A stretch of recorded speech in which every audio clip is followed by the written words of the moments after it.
Une journée ensoleillée à Xianing.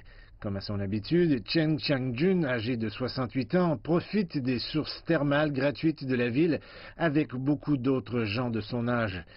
Il a gardé cette habitude depuis sa retraite il y a 8 ans et a été témoin de la popularité croissante de ce site.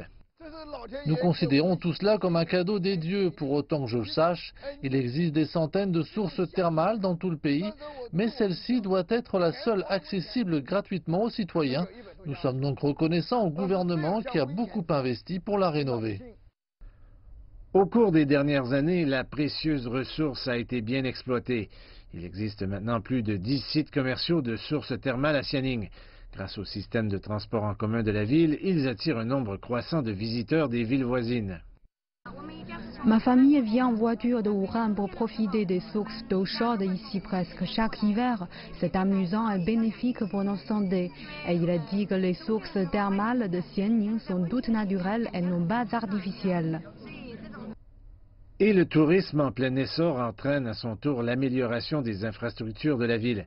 Par exemple, la construction d'un aéroport doit bientôt commencer.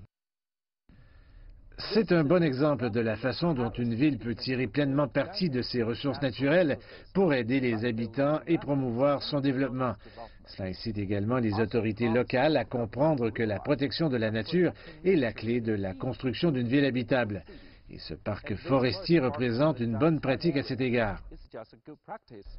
Le développement vert a été l'une des priorités de la ville dans sa stratégie globale. Avec un taux de couverture forestière de plus de 50%, la ville a même promis d'étendre ses espaces verts en construisant davantage de parcs. Ensuite, le gouvernement est déterminé à favoriser le bien-être de la population en améliorant les services publics. Nous allons accélérer la planification et la construction des installations de la fonction publique en matière d'éducation, de soins médicaux, de loisirs et de sport, ainsi que de soins aux personnes âgées. Nous allons également essayer de résoudre le problème des déplacements quotidiens en optimisant le contrôle de la circulation.